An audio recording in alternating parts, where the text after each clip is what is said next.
마태복음 57번째 죄인을 부르러 오신 예수 그리스도라는 제목입니다. 우리는 신앙이라는 것을 복잡하게 생각하는 경향이 있습니다. 근데 복잡하게 생각할 필요가 없어요. 신앙이 뭡니까? 하나님을 아는 것, 그리고 그것에 비추어 우리 자신을 아는 것, 그리고 그 관계에 붙들려서 사는 것, 그것이 신앙입니다. 이것은 칼빈이 기독교 강요 첫 장에서 말하고 있는 바예요. 경건한 지식이란 하나님을 아는 지식과 우리를 아는 지식이 서로 연결되어 있다는 것을 아는 겁니다. 그러므로 우리는 평생 동안 하나님을 아는 지식 가운데 나아가야 하는 것이죠. 그래서 성경 공부를 하는 것이고, 그래서 교리 공부를 하는 겁니다. 그리고 그 지식에 비추어서 우리 자신을 살펴봐야 돼요. 우리 자신이 어떠한 존재인지를 알아야 한다는 겁니다. 우리가 얼마나 놀랍게 창조되었는지, 또한 우리가 얼마나 참담한 죄 가운데 있었는지, 그리고 또한 우리가 얼마나 큰 은혜에 붙들려 있는지 알아야 한다는 것이죠. 그럴 때에만 올바른 삶을 살아낼 수 있는 겁니다. 그러므로 신앙의 우선순위, 기독교 신앙의 우선순위는 어디에 있습니까? 삶이 아니라 지식에 있어요. 삶이 아니라 지식이 기독교 신앙의 우선순위입니다. 더 정확하게 말하면 삶이 아니라 하나님을 아는 지식의 우선순위가 있어요.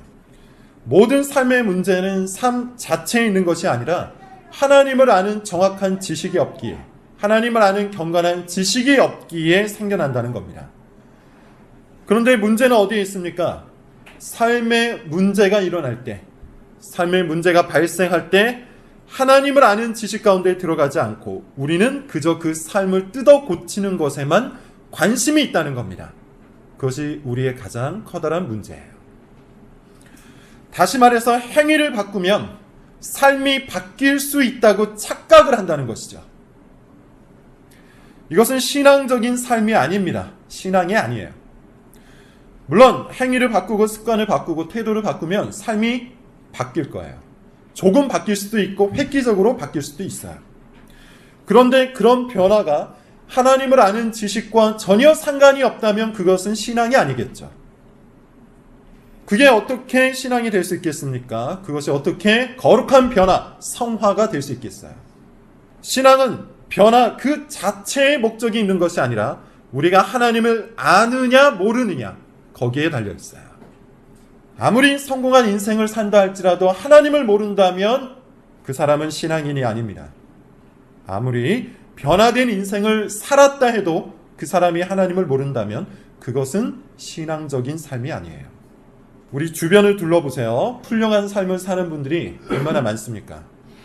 가난한 사람들을 도와주는 사람들, 이웃을 위해 희생하는 사람들, 국가를 위해서 봉사하는 사람들, 착하고 따뜻한 사람들이 믿지 않는 사람들 중에도 참 많이 있죠. 신자보다 불신자가 어떨 때는 더 인격적으로 성숙한 경우도 봅니다. 부끄럽지만 그런 분들이 분명히 있어요. 하지만 여러분, 우리는 여기서 헷갈려 하면 안 됩니다. 기독교 신앙은 여타 종교와 완전히 달라요. 기독교 신앙의 목적은 삶에 있는 것이 아니라, 인격에 있는 것이 아니라 하나님을 아는 것에 있어요. 하나님을 아느냐 모르느냐, 이것에 기독교 신앙의 전부가 걸려 있다는 겁니다. 삶은 그 지식의 열매일 뿐입니다. 그 지식에서 발생하는 결과일 뿐이라는 거예요. 그러므로 여러분, 우리는 신앙의 우선순위, 신앙의 본질적 가치를 절대로 잊어서는 안 됩니다. 삶은 굉장히 구체적이고 현실적이기 때문에 자칫하면 신앙의 우선순위를 그 삶 자체에 둘 수도 있어요. 예를 들어 삶이 고통스러우면 고통스러운 삶 그 자체에 빨려 들어갈 수 있다는 겁니다. 삶이 행복하면 행복한 삶 그 자체에 빨려 들어갈 수 있다는 거예요. 그러다 보면 신앙을 잃어버릴 수가 있습니다. 어떻게 해야 합니까? 고통스러운 삶에 부딪힐 때 우리는 몸을 굽혀 하나님께 부르짖어야 돼요. 우리를 돌보시는 하나님께 나 자신을 의지해야 한다는 겁니다. 행복한 삶 속에서는 마음을 다해 하나님을 노래해야 합니다. 우리를 복되게 하시는 하나님께 나 자신을 헌신해야 한다는 겁니다. 이처럼 삶 자체에 빨려들지 않고 고통과 행복이라는 삶 자체에 빨려들지 않고 그 삶을 통해 하나님을 바라보는 것, 그것이 신앙이에요. 구체적으로 세보지는 않았지만 제가 지금까지 비행기를 탄 횟수가 100번은 안 되고 70번, 80번 정도는 되는 것 같아요. 많이 탔습니다. 그러다 보니 여러 번 위기를 겪은 적이 있는데 대표적인 것이 캄보디아에 갔을 때예요. 캄보디아 국내선을 탔을 때인데 경비행기 수준의 비행기였습니다. 얼마나 흔들렸는지 몰라요. 같이 가셨던 교회 집사님들은 내린 뒤에 구토를 할 만큼 2시간 내내 흔들렸던 것 같아요. 그래도 비행기가 떨어진다는 생각을 안 했는데 이번 비행에서 처음으로 그 생각을 했습니다. 이미 말씀드린 적이 있습니다. 한 1초 정도 비행기가 통제력을 잃고 추락을 했는데 순간적으로 떨어질 수도 있겠다, 이런 생각을 했어요. 아주 짧은 순간이었는데 여러 가지 생각이 나더군요. 제일 먼저 든 생각은 그래도 우리 아내랑 같이 있어서 다행이다. 설령 비행기가 추락해도 같이 죽으니까 위로가 된다, 이런 생각이 들었습니다. 그 다음에는 지금까지의 삶이 생각이 나더군요. 내가 지금까지 괜찮게 살았나? 하나님 앞에 섰을 때 부끄러움이 없을까? 지금까지 살았던 삶을 들고 하나님 앞에 서기는 너무 부끄러운데, 이런 생각이 들었어요. 이어서 또한 이런 생각이 들었습니다.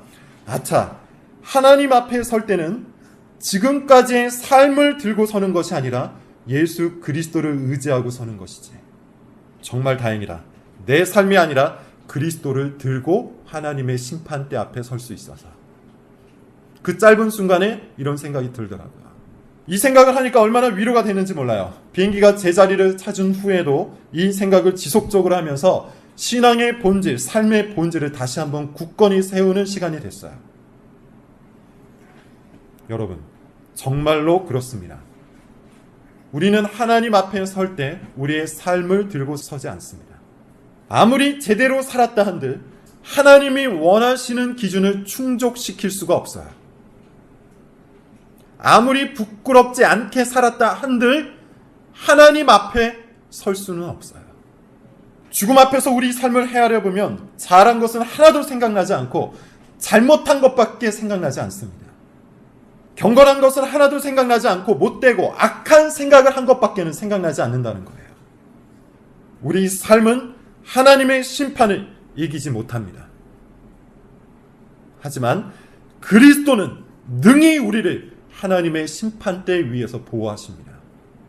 그리스도를 의지하면 하나님 앞에 섰을 때도 두렵지가 않아요. 그래서 죽음이 두렵지 않습니다. 그래서 고통이 두렵지 않고, 그래서 삶이 두렵지 않은 거예요. 여러분, 신앙의 본질이 어디에 있습니까? 우리 인생의 가치가 어디에 있습니까? 삶으로 시작해서 삶으로 끝나는 것, 그것은 신앙이 아니에요. 어디에서 시작하든지 간에 반드시 하나님으로 끝나야 합니다. 반드시 그리스도로 끝나야 합니다. 하나님을 아는 지식, 그리스도를 아는 지식 가운데 들어가야 한다는 거예요. 모든 성경이 바로 이것을 위해서 기록되어 있어요. 하나님을 아는 지식과 우리를 아는 지식, 그리고 그 관계에 붙들려 살아가는 신앙의 삶, 이것을 위해 성경이 기록되어 있다는 겁니다. 한마디로 구원에 이르는 지혜를 위해서 성경이 주어졌다는 것이죠. 오늘 본문도 마찬가지입니다. 특히 오늘 본문은 구원이 무엇인지를 잘 보여줍니다. 구원이 어떻게 시작되고 어떻게 마무리되는지, 구원의 처음과 시작은 무엇인지, 구원받은 사람은 어떻게 살아가야 하는지를 잘 보여주고 있다는 것이죠. 이 짧은 본문 안에 이와 같은 진리의 말씀이 있습니다. 같이 함께 보도록 하죠. 먼저 9절입니다. 자, 시작. 예수께서 그곳을 떠나 지나가시다가 마태라는 사람이 세간에 앉아있는 것을 보시고 이르시되 나를 따르라 하시니 여전히 장소는 가버나움입니다. 중풍병자를 고치신 후에 예수님께서 그 집을 떠나세요. 베드로의 집입니다. 한 사람을 만나는데요. 그는 이 책을 기록한 마태. 9절만 놓고 보면 아주 건조한 장면 같지만 사실은 굉장히 극적인 장면이야. 왜 그럴까요? 마태는 세리였습니다. 세간에 앉아있다는 걸로 봐서는 통행세를 걷고 있는 걸로 보여요. 당시 유대인들은 세금을 무려 3종류나 냈습니다. 3중 과세였다는 거예요. 첫째는 성전세입니다. 소위 말하는 종교 헌금 같은 것이죠. 두 번째는 직접세예요. 여기에는 사람 숫자대로 낸다고 해서 붙여진 인두세 같은 것이 포함되어 있어요. 로마 정부에 내는 겁니다. 셋째는 간접세입니다. 여기에는 통행세 같은 것이 있어요. 이와 같이 삼중 과세로 인해서 유대인들은 아주 괴로웠습니다. 그 중에서도 통행세 같은 것은 붙이기 나름이었습니다. 로마 정부가 원하는 세금만 내면 됐기 때문에 세관원들은 자기 멋대로 통행세를 부과해서 많은 차익을 남겼어요. 부패의 온상이 된 것이죠. 그래서 당시 유대인들은 세리들을 아주 미워했습니다. 뿐만 아니라 세리들은 걷어들인 그 세금을 로마 관원들에게 수시로 갖다 바쳤는데 유대인들은 이것을 저주받은 이방인과의 접촉이라고 해서 세리들을 이방인 취급했어요. 그러다 보니 세리들은 돈만 많을 뿐이지 사실 유대 사회에서는 저주받은 존재와 방불한 존재로 평가를 받았습니다. 친구도 없고 대우도 못 받고 손가락질만 당하는 살아도 산 것 같지 않는, 사회적으로는 죽어있는 그런 인생을 살았다는 거예요. 마태도 다를 바가 없는 인생을 살고 있었습니다. 그런데 그 자리를 누가 지나갑니까? 생명이신 예수 그리스도가 지나가세요. 그리고 마태를 쳐다보십니다. 그리고 이렇게 말씀하시죠. 나를 따르라. 그러자 마태가 어떻게 반응합니까? 벌떡 일어나서 예수님을 따라가요. 모든 것을 버리고 따라갑니다. 우리가 이 본문을 건조하게 읽어서 그렇지 이 사건을 직접 경험했던 마태에게 이 장면은 결코 잊을 수 없는 인생 사건입니다. 아무도 주목하지 않았고 아무도 좋게 여기지 않았던 인생, 그 마태를 예수님께서 먼저 주목하셔서 불러주셨어요. 심지어 마태가 먼저 요청한 것도 아닙니다. 마태는 다른 제자들처럼 예수님을 찾아가지도 않았어요. 그럴 자신감이 없었기 때문이에요. 돈에 대한 욕망과 인생에 대한 실패감으로 범벅이 되어 있는 이 마태는 자신이 예수님에게 전혀 어울리지 않는 사람이라고 생각했던 거예요. 그런 마태를 예수님께서는 자기의 제자로 부르신 겁니다. 여러분, 이것은 오늘 우리도 마찬가지죠. 우리는 예수님께 어울리지 않는 사람들이에요. 감히 예수님의 제자가 되기에는 너무나도 별 볼 일이 없는 사람들이에요. 나 자신을 더 소중히 여기며 살아가던 아주 이기적인 사람이 바로 나 자신이기 때문이에요. 열등감에 빠져서 세상을 저주하고 인생을 저주하고 다른 사람들을 비난하기에 급급했던 사람이 바로 나 자신이에요. 우리는 예수님께 어울리지 않는 사람들입니다. 그런데 예수님께서는 우리를 먼저 주목하셨어요. 그리고 우리를 먼저 찾아오셨어요. 그리고 먼저 우리를 불러주셨어요. 기꺼이 우리를 가족으로 맞아 주셨다는 겁니다. 이것이 구원의 시작이에요. 이것이 복음의 시작입니다. 우리는 항상 이 사실을 기억해야 합니다. 우리가 우리일 수 있는 이유는 우리 자신이 대단하기 때문이 아니라 하나님께서 우리를 받아주셨기 때문이에요. 그리스도께서 우리를 먼저 찾아와 주셨기 때문이에요. 우리가 제법 괜찮은 사람이기 때문에 받아주신 것이 아니라 예수님이 우리를 받아주셨기 때문에 우리가 비로소 괜찮은 사람이 되어가는 겁니다. 우리가 어느 정도 괜찮기 때문에 예수님이 우리를 받아주신 것이 아니에요. 예수님이 우리를 받아주셨기 때문에 우리가 그나마 지금 이 모습인 거예요. 이것은 우리가 열등감에 사로잡힐 때마다 더욱 깊이 묵상해야만 하는 진리입니다. 여러분, 세상은 우리를 끊임없이 평가하죠. 사람들도 우리를 끊임없이 평가해요. 무엇보다 나 자신이 나 자신을 끊임없이 평가합니다. 그러다 보니 우리는 세상에 받아들여지기 위해 노력하고 다른 사람들에게 받아들여지기 위해 애를 쓰고 나 자신 스스로의 기준을 충족시키기 위해 발버둥치는 인생을 그렇게 힘겹게 살아간다는 거예요. 그것이 열등감에 빠져있는 우리의 모습입니다. 그러다가 실패를 하면 더욱더 깊은 열등감에 빠져들죠. 다른 사람들과 비교를 하며 자신의 형편없음에 실망을 합니다. 난 왜 이 모양일까? 난 왜 이렇게 못났을까? 난 다른 사람들이 다 가지고 있는 걸 왜 혼자만 못 갖고 있는 걸까? 이렇게 형편이 없는데 누가 나를 좋아할까? 이런 생각에 사로잡혀서 좌절과 실망 속에 살아간다는 거예요. 열등감은 정신과 신체에 영향을 줍니다. 그리고 깊은 영적 침체로 우리를 끌고 들어가요.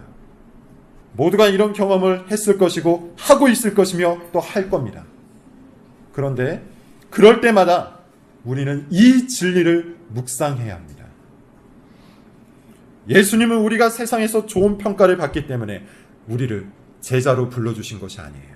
예수님은 우리가 다른 사람들보다 더 낫기 때문에, 나은 점이 있기 때문에 우리를 제자로 부르신 것이 아니에요. 오히려 예수님은 우리가 형편없기 때문에 불러주신 겁니다. 형편없는 우리를 불러주셔서 자신의 능력으로 우리를 거룩하게 만들기 위해서 우리를 부르신 거예요. 우리의 연약함과 우리의 실수와 우리의 무력함이 오히려 예수 그리스도께서 우리를 부르신 이유가 되었다는 겁니다. 그러므로 열등감에 빠져들 때마다 우리는 이런 생각을 해야 합니다. 세상은 나를 평가할 수 없다. 다른 사람도 나를 평가할 수 없다. 나 자신도 나를 평가할 수 없다. 나에 대한 평가는 이미 끝이 났다. 예수님께서 나를 부르시는 순간 나는 예수님의 제자가 되었다. 비록 여전히 형편없는 모습이지만 예수님께서는 자신의 능력으로 나를 제자로 삼아주셨다. 그리고 하나님은 나를 자녀로 받아주셨다. 나는 이제 이 위대한 부르심에 걸맞게 살아가기만 하면 된다. 여러분, 인생의 성공과 실패는 우리에게 달려있는 것이 아니에요. 우리를 불러주신 예수님께 달려있어요. 예수님은 우리가 인생에 성공했기 때문에 불러주신 것이 아니에요. 우리가 경건한 인생으로 살았기 때문에 우리를 받아주신 것이 아니에요. 예수님은 그저 우리를 받아주신 거예요. 자신의 사랑과 능력 안에서 우리를 받아주신 거예요. 이것이 우리의 정체성입니다. 이것이 우리의 신앙입니다. 이것이 우리 구원의 출발점입니다. 그러므로 이것을 묵상하고 이것을 깨달은 사람은 기뻐할 수밖에 없어요. 마태가 그랬습니다. 큰 잔치를 베풀죠. 오늘 본문 10절입니다. 같이 한번 읽어보죠. 자, 시작. 예수께서 마태의 집에서 앉아 음식을 잡수실 때 많은 세리와 죄인들이 와서 마태는 자신의 모든 것을 버리고 예수님을 따르기 전에 자기 집에서 큰 잔치를 베풉니다. 이것을 통해서 볼 때 마태가 꽤 부자였다는 것을 알 수 있겠죠. 많은 사람들이 들어와서 잔치를 하려면 집이 넓어야 하잖아요. 그런데 마태가 초청한 사람들이 이상합니다. 누구를 초청했습니까? 세리와 죄인들이에요. 어찌 보면 당연합니다. 소위 말하는 정통 유대인들은 마태와 어울리지 않았어요. 그 이유는 이미 말했습니다. 마태가 어울릴 수 있는 사람은 같은 세리 그리고 죄인들이었어요. 그러니 이 장면을 한번 상상을 해보십시오. 유대인 사회 혜성처럼 등장한 젊은 랍비 예수님, 그리고 나름대로 정통 유대인이었던 그의 제자들, 그리고 유대 사회의 주류에서 밀려나 있었던 온갖 죄인들이 식탁을 같이 하며 함께 식사를 나누고 기뻐하고 즐거워하면서 이야기를 나누고 있는 장면 상상을 해보세요. 유대사에서 같은 식탁에 앉아서 식사를 같이 한다는 것은 꽤나 큰 의미가 있습니다. 공동체라는 의미예요. 그것도 운명 공동체, 가족 공동체라는 의미가 있어요. 이런 본문에 익숙해져 있는 우리들은 이 구절을 읽을 때 아주 피상적으로 대충 읽고 넘어가겠지만 사실 이 사건은 꽤나 충격적인 사건입니다. 이것은 오늘날 단순히 가난한 사람들, 장애인들, 외국인들과 함께 식사를 하는 정도가 아니에요. 지금 이 장면은 우리 사회에서 손가락질을 받는 각종 범죄자들과 함께 식사를 하는 그 정도의 장면이에요. 예컨대 깡패들, 도둑놈들, 사기꾼들, 정치범들, 경제사범들, 파렴치범들, 성매매업자들, 지금 우리가 생각할 때 정말 어울리고 싶지 않은 그런 사람들과 예수님이 함께 식사를 하고 계신 겁니다. 식사를 하는 정도가 아니에요. 어깨동무를 하면서 신나게 놀고 계신 거예요. 여러분 어떤 마음이 드십니까? 이와 같이 온갖 파렴치한 범죄자들과 함께 즐겁게 식사를 나누고 계신 예수님, 어떤 생각이 드십니까? 눈살이 찌푸려지지 않습니까? 우리처럼 바리새인도 그랬던 것 같아요. 그래서 제자들에게 이렇게 물어봅니다. 11절이에요. 자, 시작. 바리새인들이 보고 그의 제자들에게 이르되 어찌하여 우리는 이 본문을 점잖게 읽었지만 사실 바리새인들이 이 말을 했을 때는 분노를 참지 못하고 이야기를 했을 거예요. 삿대질을 하면서 이렇게 따졌을 겁니다. 도대체가 너희 선생은 생각이 있는 거냐 없는 거냐? 제정신이냐? 어떻게 저런 범죄자들과 같은 자리에서 식사를 하느냐? 게다가 마태를 제자로 받아들인다고? 저 세리들과 웃으면서 놀고 있는 꼬라지를 봐라. 저러고도 이스라엘의 선생이라고 할 수 있겠느냐? 아마도 제가 말한 것보다도 훨씬 더 세게 말했을 거예요. 그럴만도 하죠. 앞서 말한 것처럼 그런 범죄자들과 어울린다고 생각을 해보세요. 이름만 들어도 혐오스러운 범죄를 저지른 그들과 예수님이 웃으면서 식사를 하고 있다고 생각해보세요. 거부감이 들지 않습니까? 그런데 이때 예수님께서 충격적인 말씀을 하십니다. 12절 13절이에요. 12절부터 먼저 읽어보겠습니다. 12절 시작. 예수께서 이르시되 건강한 자에게는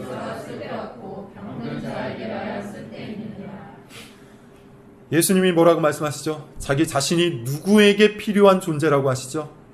병든 자에게 필요한 존재라고 하세요. 죄인에게 필요한 존재라고 하세요. 이것은 충격적이지만 아주 명확한 말씀이에요. 의사는 건강한 사람에게는 쓸 데가 없습니다. 의사는 병든 사람에게만 쓸 데가 있어요. 물론 이 말씀은 바리새인들이 건강하다는 말은 아니죠. 바리새인들도 병든 사람들이지만 그들은 자신들이 병든 사람이라는 것을 인정하지 않았어요. 그들은 스스로 건강한 사람이라고 확신하고 있었어요. 그렇게 그들에게 예수님은 필요하지가 않았어요. 반면에 세리와 죄인들은 어떻습니까? 비록 그들이 평생 동안 범죄하면서 살았지만 그들은 죄의식이 있었어요. 죄책감이 있었어요.